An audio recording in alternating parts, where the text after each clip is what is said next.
भगवान श्री हरि विष्णु के 10 अवतार यानी दशावतार। भगवान विष्णु ने धर्म की रक्षा हेतु हर काल में अवतार लिया है। वैसे तो भगवान विष्णु के अनेक अवतार हैं, लेकिन उनमें से 10 अवतार ऐसे हैं जो प्रमुख रूप से स्थान पाते हैं। भगवान विष्णु के 10 अवतार के बारे में जानने से पहले ये भी जान लें कि मेरे वीडियो देखने वाले 99% लोग मेरे चैनल को सब्सक्राइब ही नहीं करते। अगर आप भी उन 99% लोगों में से एक हैं तो मेरे चैनल को सब्सक्राइब कीजिए। मत्स्य अवतार भगवान विष्णु के प्रथम अवतार हैं। मछली के रूप में अवतार लेकर भगवान विष्णु ने एक ऋषि को सब प्रकार के जीव जंतु एकत्रित करने के लिए कहा और पृथ्वी जल में डूब रही थी। तब मत्स्य अवतार में भगवान ने उस ऋषि की नाव की रक्षा की थी। इसके पश्चात ब्रह्मा जी ने पुनः जीवन का निर्माण किया। एक दूसरी मान्यता के अनुसार एक राक्षस ने जब वेदों को चुराकर सागर की अथाह गहराई में छुपा दिया था, तब भगवान विष्णु ने मत्स्य रूप धारण करके वेदों को प्राप्त किया और उन्हें पुनः स्थापित किया। चलिए आइए जानते हैं मत्स्य अवतार की कथा। एक बार ब्रह्मा जी की असावधानी के कारण एक बहुत बड़े दैत्य ने वेदों को चुरा लिया। उस दैत्य का नाम हैग्रीव था। वेदों को चुरा लिए जाने के कारण ज्ञान लुप्त हो गया था। चारों ओर अज्ञानता का अंधकार फैल गया और पाप तथा अधर्म का बोलबाला हो गया था। तब भगवान विष्णु ने धर्म की रक्षा के लिए मत्स्य रूप धारण करके हैग्रीव का वध किया और वेदों की रक्षा की। भगवान विष्णु ने मत्स्य का रूप किस प्रकार धारण किया था, चलिए जानते हैं इसकी विस्मयकारिणी कथा। कल्पांत के पूर्व एक पुण्यात्मा राजा तप कर रहा था। राजा का नाम सत्यव्रत था। सत्यव्रत पुण्यात्मा तो था ही, वह बड़े उदार हृदय का भी था। प्रभात का समय था, सूर्योदय हो चुका था। सत्यव्रत कृतमाला नदी में स्नान कर रहा था। उसने स्नान करने के पश्चात जब तर्पण के लिए अंजलि में जल लिया, तो अंजलि में जल के साथ एक छोटी सी मछली भी आ गई। सत्यव्रत ने मछली को नदी के जल में छोड़ दिया। तभी मछली बोली, हे राजन, जल के बड़े बड़े जीव छोटे छोटे जीवों को मारकर खा जाते हैं। अवश्य ही कोई बड़ा जीव मुझे भी मारकर खा जाएगा। कृपा करके मेरे प्राणों की रक्षा कीजिए। सत्यव्रत के हृदय में दया उत्पन्न हो उठी। उसने मछली को जल से भरे हुए अपने कमंडलों में डाल लिया। तभी एक आश्चर्यजनक घटना घटी। एक रात में मछली का शरीर इतना बढ़ गया कि कमंडलू उसके रहने के लिए छोटा पड़ने लगा।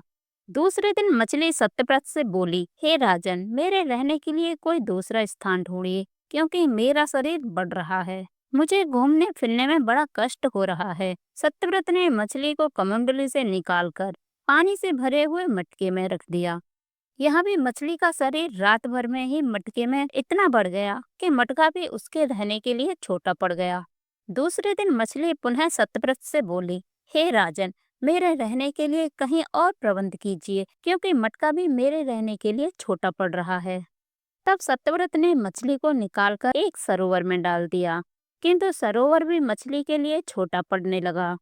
इसके बाद सत्यव्रत ने मछली को नदी में और फिर उसके बाद समुद्र में डाल दिया। आश्चर्य की बात तो ये थी, समुद्र में भी मछली का शरीर इतना बढ़ गया कि मछली के रहने के लिए वो भी छोटा पड़ गया। अतः मछली पुनः सत्यव्रत से बोली, हे राजन, यह समुद्र भी मेरे रहने के लिए उपयुक्त नहीं है। मेरे रहने की व्यवस्था कहीं और कीजिए। अब सत्यव्रत आश्चर्यचकित रह गया। उसने आज तक ऐसी मछली कहीं नहीं देखी थी। वह विस्मय भरे स्वर में बोला, मेरी बुद्धि को विस्मय के सागर में डुबो देने वाले आप कौन हो? मत्स्य रूपधारी श्री हरि ने उत्तर दिया, राजन, हैग्रीव नामक दैत्य ने वेदों को चुरा लिया है। जगत में चारों ओर अज्ञान और अधर्म का बोलबाला हो गया है। मैंने हैग्रीव को मारने के लिए ही मत्स्य रूप धारण किया है। आज से 7वें दिन पृथ्वी प्रलय के चक्र में फिर से आएगी। समुद्र उमड़ उठेगा, भयानक वृष्टि होगी, सारी पृथ्वी पानी में डूब जाएगी। जल के अतिरिक्त कहीं भी कुछ भी दृष्टिगोचर नहीं होगा। आपके पास एक नाव पहुंचेगी। आप सभी अनाजों और औषधियों के बीजों को लेकर सप्त ऋषियों के साथ नाव पर बैठ जाइएगा। मैं उसी समय आपको दिखाई पड़ूंगा और आपको आत्म तत्व का ज्ञान प्राप्त करूंगा। सत्यव्रत उसी दिन से श्री हरि का स्मरण करते हुए प्रलय की प्रतीक्षा करने लगे। 7वें दिन प्रलय का दृश्य उत्पन्न हो उठा। समुद्र भी उमड़कर अपनी सीमा से बाहर जाने लगा। भयानक वृष्टि होने लगी। थोड़ी ही देर में सारी पृथ्वी पर जल ही जल हो गया। संपूर्ण पृथ्वी जल में समा गई। उसी समय एक नाव दिखाई पड़ी। सत्यव्रत सप्त ऋषियों के साथ उस नाव पर बैठ गए। उन्होंने नाव के ऊपर संपूर्ण अनाजों और औषधियों के बीज भी भर लिए। नाव प्रलय के सागर में तैरने लगी। प्रलय के उस सागर में उस नाव के अतिरिक्त कहीं भी कुछ भी नहीं दिखाई दे रहा था। सहसा ही मत्स्य रूपी भगवान प्रलय के सागर में दिखाई पड़े। सत्यव्रत और सप्तऋषिगण मत्स्य रूपी भगवान की प्रार्थना करने लगे। भगवान से आत्मज्ञान पाकर सत्यव्रत का जीवन धन्य उठा। वे जीते ही जी जीवन मुक्त हो गए। प्रलय का प्रकोप शांत होने पर मत्स्य रूपी भगवान ने हयग्रीव को मारकर उससे वेद छीन लिए। भगवान विष्णु ने ब्रह्मा जी को पुनः वेद दे दिए। इस प्रकार भगवान विष्णु ने मत्स्य रूप धारण करके वेदों का उद्धार तो किया ही, साथ ही संसार के प्राणियों का भी अमित कल्याण किया। चलिए जानते हैं भगवान के दूसरे अवतार की कथा। कूर्म अवतार में कच्छप अवतार, कछुआ अवतार भी कहते हैं।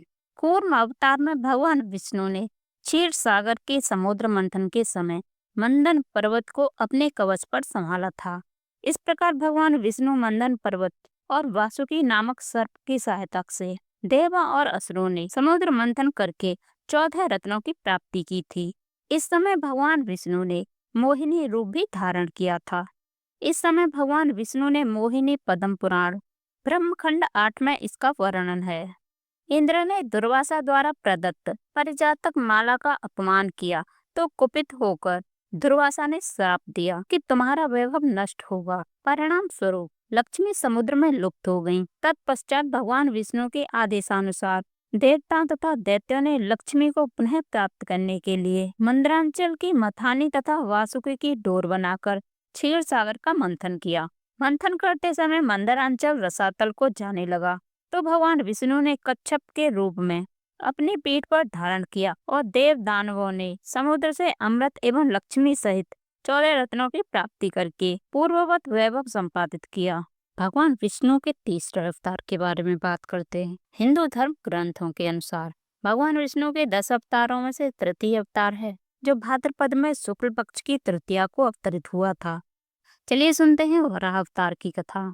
हिरण्याक्ष और हिरण्यकश्यप ने जब दीति के गर्भ से जुड़वा रूप में जन्म लिया तो पृथ्वी कांप उठी। हिरण्याक्ष और हिरण्यकश्यप दोनों पैदा होते ही बड़े हो गए और अपने अत्याचारों से धरती को कपाने लगे। हिरण्यकश्यप और हिरण्याक्ष दोनों बड़े बलवान थे, किंतु फिर भी उन्हें संतोष नहीं था। वे संसार में अजेयता और अमरता प्राप्त करना चाहते थे। हिरण्याक्ष और हिरण्यकश्यप दोनों ने ब्रह्मा जी को प्रसन्न करने के लिए बहुत बड़ा तप किया। उनके तप से प्रसन्न होकर ब्रह्मा जी ने उन्हें अजेयता और अमरता का वरदान दे दिया। वह तीनों लोकों में अपने को श्रेष्ठ मानने लगे। हिरण्याक्ष ने गर्वित होकर तीनों लोकों को जीतने का विचार किया। वह हाथ में गदा लेकर इंद्रलोक में जा पहुंचा। देवताओं को जब उसके पहुंचने की खबर मिली तो वे भयभीत होकर इंद्रलोक से भाग गए। देखते ही देखते समस्त इंद्रलोक पर हिरण्याक्ष का अधिकार स्थापित हो गया। जब इंद्रलोक में युद्ध करने के लिए कोई नहीं मिला तो हिरण्याक्ष वरुण की राजधानी विवाहवती नगरी में जा पहुंचा। वरुण ने बड़े शांत भाव से कहा, तुम महान योद्धा और सूरवीर हो। तुमसे युद्ध करने के लिए मेरे पास शौर्य कहाँ। तीनों लोकों में भगवान विष्णु को छोड़कर कोई भी ऐसा नहीं है जो तुमसे युद्ध कर सके, अतः उन्हीं के पास जाओ, वे ही तुम्हारी युद्ध पिपासा शांत करेंगे। वरुण का कथन सुनकर हिरण्याक्ष भगवान विष्णु की खोज में समुद्र के नीचे रसातल में जा पहुंचा। रसातल में पहुंचकर उसने एक विस्मयजनक दृश्य देखा। उसने देखा एक वराह अपने दांतों के ऊपर धरती को उठाए हुए चला जा रहा है। हिरण्याक्ष वराह को लक्ष्य करके बोल उठा, तुम अवश्य ही भगवान विष्णु हो। धरती को रसातल से कहाँ लिए जा रहे हो? ये धरती तो दैत्यों के उपभोग की वस्तु है, इसे रख दो। तुम अनेक बार देवताओं के कल्याण के लिए दैत्यों को छल कर चुके हो, आज तुम मुझे छल नहीं सकोगे। फिर भी भगवान विष्णु शांत ही रहे। उनके मन में रंच मात्र भी क्रोध नहीं आया। वे वराह के रूप में अपने दांतों पर धरती को लिए हुए आगे बढ़ते जा रहे थे। हिरण्याक्ष भगवान वराह रूपी विष्णु के पीछे लग गया। उन्होंने रसातल से बाहर निकलकर धरती को समुद्र के ऊपर स्थापित कर दिया। हिरण्याक्ष उनके पीछे लगा हुआ था, अपने वचन बाणों से उनके हृदय को भेद रहा था। भगवान विष्णु ने धरती को स्थापित करने के पश्चात हिरण्याक्ष की ओर ध्यान दिया। उन्होंने हिरण्याक्ष की ओर देखते हुए कहा, तुम तो बड़े बलवान हो। बलवान लोग कहते ही नहीं, करके भी दिखाते हैं। तुम तो केवल प्रलाप कर रहे हो। मैं तुम्हारे सामने खड़ा हूँ। तुम क्यों नहीं मुझ पर आक्रमण करते? बढ़ो आगे, तुम मुझ पर आक्रमण करो। हिरण्याक्ष की रगों में जैसे बिजली दौड़ गई हो। वह हाथ में गदा लेकर भगवान विष्णु पर टूट पड़ा। भगवान विष्णु के हाथों में कोई अस्त्र शस्त्र नहीं था। उन्होंने दूसरे ही क्षण हिरण्याक्ष के हाथ से गदा छीनकर दूर फेंक दी। हिरण्याक्ष क्रोध से उन्मुख हो उठा। वह हाथ में त्रिशूल लेकर भगवान विष्णु की ओर झपटा। भगवान विष्णु ने शीघ्र ही सुदर्शन चक्र का आह्वान किया। चक्र उनके हाथों में आ गया। उन्होंने अपने चक्र से हिरण्याक्ष के टुकड़े टुकड़े कर दिए। भगवान विष्णु के हाथों मारे जाने के कारण हिरण्याक्ष वैकुंठ में चला गया। नरसिंह अवतार हिंदू धर्म ग्रंथों के अनुसार भगवान विष्णु के 10 अवतारों में से चतुर्थ अवतार हैं, जो वैशाख में शुक्ल पक्ष की चतुर्दशी में अवतरित हुए। पृथ्वी के उद्धार के समय भगवान विष्णु ने वराह अवतार धारण करके हिरण्याक्ष का वध किया था। उसका बड़ा भाई हिरण्यकश्यप बड़ा रुष्ट हुआ। उसने अजय होने का संकल्प किया। बिना जल के वह सर्वथा स्थिर तप करता रहा। ब्रह्मा जी को संतुष्ट करते हुए उसने दैत्य को वरदान मिला। उसने स्वर्ग पर अधिकार कर लिया, लोकपालों को मारकर भगा दिया, स्वतः ही संपूर्ण लोकों का अधिपति हो गया। देवता निरुपाय थे, असुर को किसी प्रकार में पराजित नहीं कर सकते थे। हिरण्यकश्यप के 4 पुत्र थे। एक दिन सहज ही अपने चारों पुत्रों में से सबसे छोटे पुत्र प्रहलाद से पूछा, बेटा तुझे क्या अच्छा लगता है?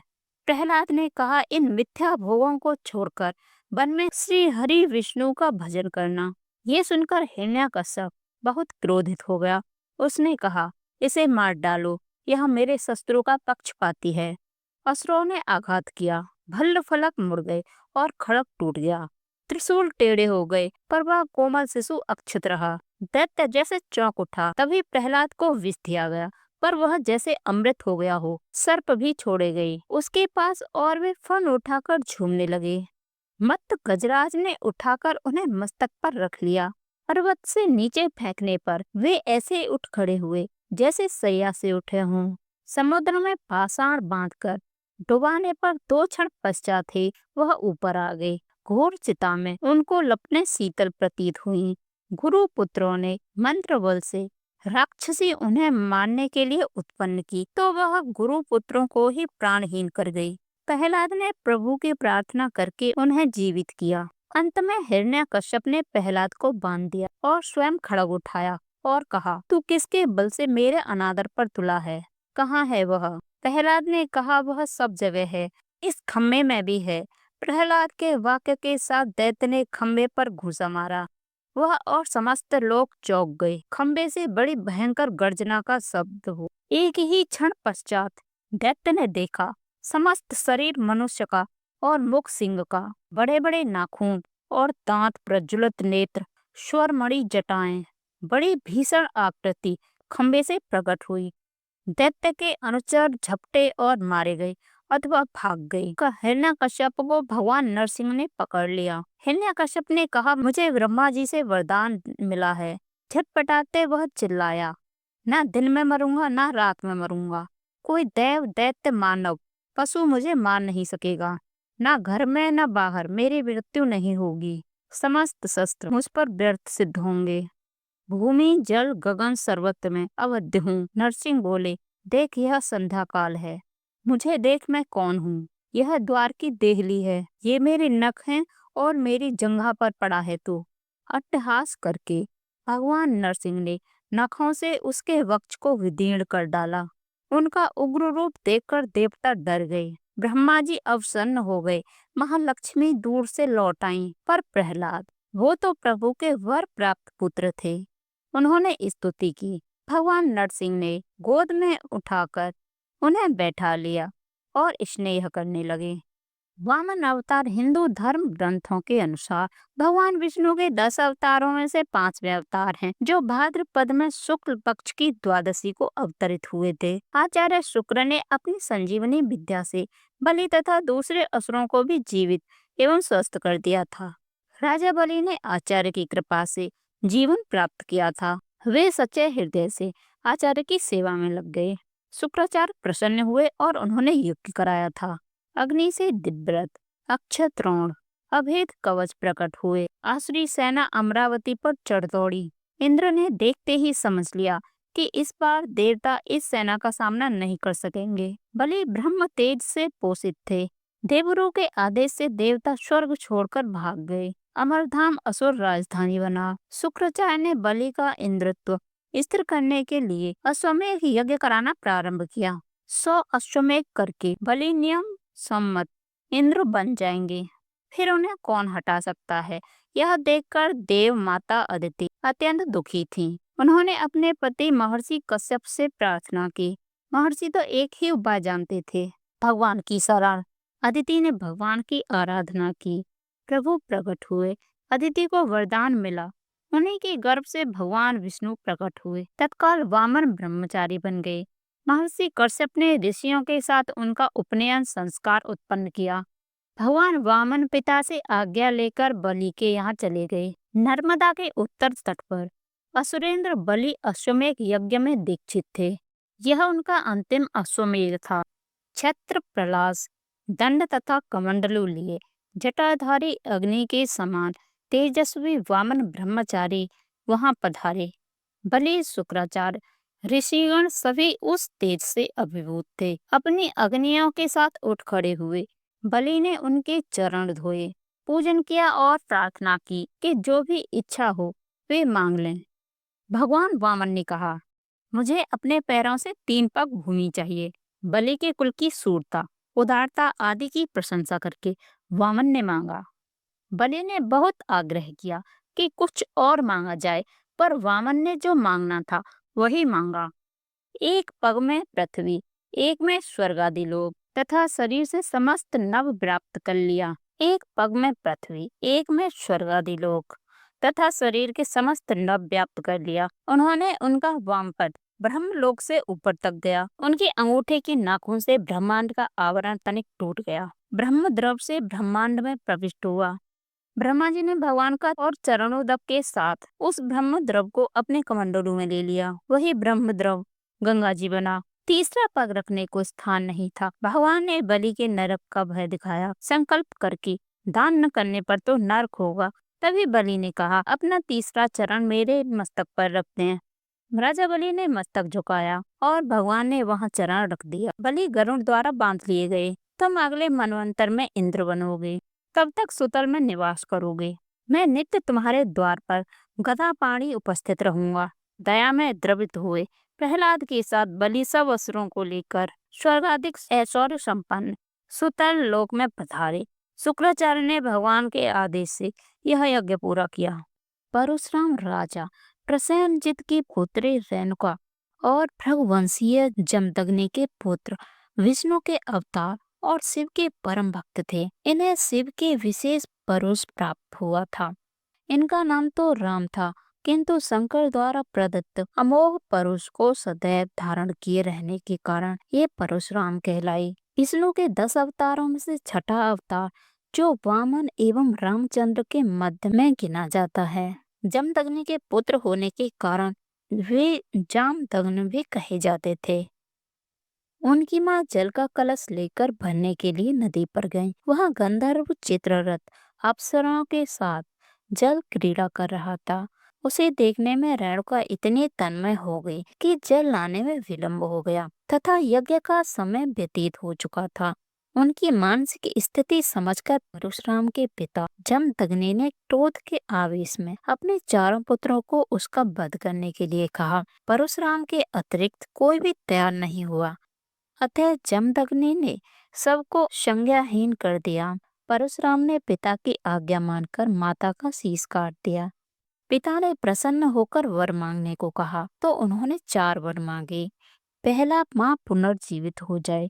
दूसरा, उन्हें मरने की स्मृति न रहे। तीसरा, भाई चेतना युक्त हो जाएं और मैं परमायु हो जाऊं। जमदग्नि ने उन्हें चारों वरदान दे दिए। दुर्वासा की भांति परशुराम भी अपने क्रोधी स्वभाव के लिए विख्यात हैं। एक बार कार्तवीर्य ने परशुराम की अनुपस्थिति में आश्रम उजाड़ डाला था, जिससे परशुराम ने क्रोधित होकर उसकी सहस्त्र भुजाओं को काट डाला। कर्तवीर के संबंधियों ने प्रतिशोध की भावना से जमदग्नि का वध कर दिया। इस पर परशुराम ने 21 बार पृथ्वी को क्षत्रिय विहीन कर दिया। हर बार हताहत क्षत्रियों की पत्नियां जीवित रहीं और नई पीढ़ी को जन्म दिया और 5 झीलों को रक्त से भर दिया। अंत में पितरों की आकाशवाणी सुनकर उन्होंने क्षत्रियों से युद्ध करना छोड़कर तपस्या की ओर ध्यान लगाया। राम अवतार में रामचंद्र द्वारा शिव का धनुष तोड़ने पर हे क्रुद्ध होकर आए थे। उन्होंने परीक्षा के लिए उनका धनुष रामचंद्र को दिया। जब भगवान राम ने धनुष चढ़ा दिया तो परशुराम समझ गए कि भगवान रामचंद्र विष्णु के अवतार हैं, इसीलिए उनकी वंदना करके वे तपस्या में चली गई। राम अवतार रामचंद्र प्राचीन भारत में जन्मे एक महापुरुष थे। हिंदू धर्म में राम विष्णु के 10 अवतारों में से एक हैं। राम अयोध्या के राजा दशरथ और रानी कौशल्या के सबसे बड़े पुत्र थे। राम की पत्नी का नाम सीता था, जो लक्ष्मी का अवतार मानी जाती थी, और उनके 3 भाई थे, राम, भरत और शत्रुघ्न। हनुमान जी भगवान राम के सबसे बड़े भक्त माने जाते हैं। राम ने राक्षस जाति के राजा रावण का वध किया। माना जाता है कि राम का जन्म प्राचीन भारत में हुआ था। उनके जन्म के समय अनुमान सही से नहीं लगाया जा सकता था, परंतु विशेषज्ञों का मानना है कि राम का जन्म तकरीबन आज से 9000 वर्ष 7323 ईसा पूर्व में हुआ था। धर्म के मार्ग पर चलने वाले राम ने अपने तीनों भाइयों के साथ गुरु वशिष्ठ से शिक्षा प्राप्त की। किशोरावस्था में विश्वामित्र उन्हें वन में राक्षसों द्वारा मचाए जा रहे उत्पात को समाप्त करने के लिए ले गए। राम के साथ उनके छोटे भाई लक्ष्मण भी इस कार्य में उनके साथ गए। राम ने उस समय ताड़का नामक राक्षसी को मारा था, मारीच को पलायन के लिए मजबूर किया। इस दौरान ही विश्वामित्र उन्हें मिथिला लेकर गए। वहाँ के विदेह राजा जनक ने अपनी पुत्री के विवाह के लिए एक समारोह आयोजित किया था। भगवान शिव का एक धनुष था, जिस पर प्रत्यंचा चढ़ा देने वाले सूरवीर से सीता जी का विवाह किया जाना था। बहुत सारे राजा महाराजा उस समारोह में पधारे गए। बहुत से राजाओं ने प्रयत्न के बाद भी जब धनुष पर प्रत्यंचा चढ़ा तो बहुत से राजाओं के प्रयत्न के बाद भी जब धनुष पर प्रत्यंचा चढ़ाना तो दूर धनुष उठा तक नहीं। तब विश्वामित्र की आज्ञा पाकर राम ने धनुष उठाकर प्रत्यंचा चढ़ाने की कोशिश की। उनकी प्रत्यंचा चढ़ाने की कोशिश में वह महान धनुष ही घोर ध्वनि करते हुए टूट गया। महर्षि परशुराम ने जब वह घोर ध्वनि सुनी तो वहां आए और अपने गुरु शिव का धनुष टूटने पर रोष व्यक्त करने लगे।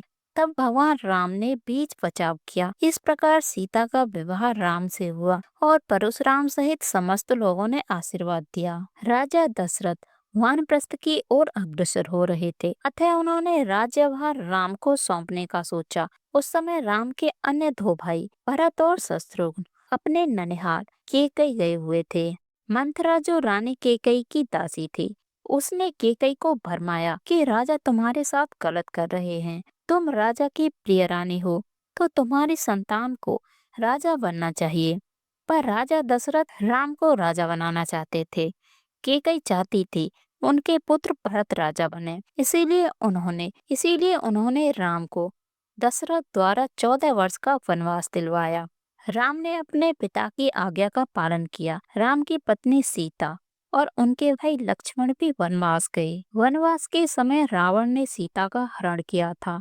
राम अपने भाई लक्ष्मण के साथ सीता की खोज में दर दर भटक रहे थे। तब वह हनुमान जी और सुग्रीव नामक 2 वानरों से मिले। हनुमान राम के सबसे बड़े भक्त बने। सीता को बचाने के लिए राम ने हनुमान और वानर सेना की मदद से रावण से युद्ध किया। भगवान राम ने जब रावण को युद्ध में परास्त कर दिया, तब उनके छोटे भाई विभीषण को लंका का राजा बना दिया। राम, सीता, लक्ष्मण और कुछ वानर जन पुष्पक विमान में अयोध्या को प्रस्थान कर गए। वहां सबसे मिलने के बाद राम और सीता अयोध्या के राजा और रानी का पद स्वीकार किया। भगवान विष्णु ने श्री कृष्ण के रूप में देवकी और वासुदेव के घर में जन्म लिया था। उनका लालन पालन यशोदा और नंद ने किया था। इस अवतार का विस्तृत वर्णन श्रीमद् भागवत पुराण में मिलता है। कृष्ण हिंदू धर्म में विष्णु के अवतार हैं। हिंदू श्री कृष्ण को ईश्वर मानते हैं और उन पर अपार श्रद्धा रखते हैं। सनातन धर्म के अनुसार भगवान विष्णु सर्व पापहारी, पवित्र और समस्त मनुष्यों को भोग तथा मोक्ष प्रदान करने वाले प्रमुख देवता हैं। जब जब इस धरती पर असुर और राक्षसों के पापों का आतंक व्याप्त होता है, तब तक भगवान विष्णु किसी न किसी रूप में अवतरित होकर पृथ्वी के भार को कम करते हैं। वैसे तो भगवान विष्णु ने अभी तक 23 अवतारों को धारण किया है।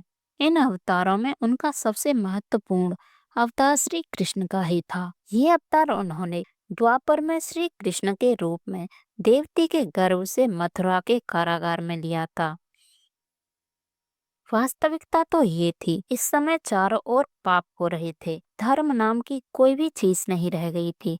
अतः धर्म को स्थापित करने के लिए भगवान श्री कृष्ण अवतरित हुए। श्री कृष्ण में इतने अमित गुण थे कि वे स्वयं उसे नहीं जानते थे कि अन्य की तो बात ही क्या। समस्त देवताओं में श्री कृष्ण ही ऐसे थे जो इस पृथ्वी पर 16 कलाओं से पूर्ण होकर अवतरित हुए थे। उन्होंने जो भी कार्य किया उसे अपना महत्वपूर्ण कर्म समझा। अपने कार्य की सिद्धि के लिए उन्होंने साम, दाम, दंड भेद सभी का प्रयोग किया, क्योंकि उनके अवतीर्ण होने का एकमात्र उद्देश्य था कि इस पृथ्वी को पापियों से मुक्त किया जाए। अपने इस उद्देश्य की पूर्ति के लिए उन्होंने जो भी उचित समझा वही किया। उन्होंने कर्म व्यवस्था को सर्वोपरि माना। कुरुक्षेत्र की रणभूमि में अर्जुन को कर्म ज्ञात देते हुए उन्होंने गीता की रचना की, जो कल काल में धर्म में सबसे महत्वपूर्ण ग्रंथ माना जाता है। चलिए बात करते हैं बुद्ध अवतार के बारे में। इसमें विष्णु जी बुद्ध के रूप में असुरों को वेदों की शिक्षा के लिए तैयार करने के लिए प्रकट हुए। गौतम बुद्ध बौद्ध धर्म के प्रवर्तक थे।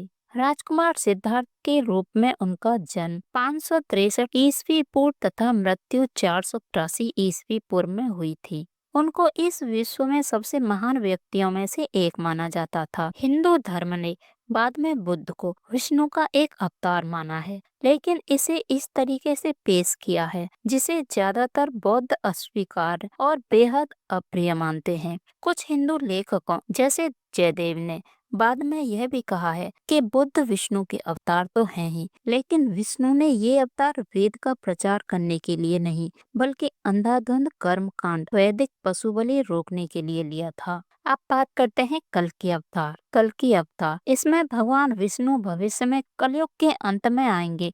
कल्कि विष्णु का भविष्य में आने वाला अवतार माना जाता है। पौराणिक कथाओं के अनुसार कलयुग में पाप की सीमा पार होने पर विश्व में दुष्टों के संहार के लिए कल्कि अवतार प्रकट होगा। कल्कि अवतार कलयुग के अंत के लिए होगा। ये विष्णु जी के अवतारों में से एक है। जब कलयुग में लोग धर्म का अनुसरण करना बंद कर देंगे, तब ये अवतार होगा। कल्कि की कथा कल्कि पुराण में आती है।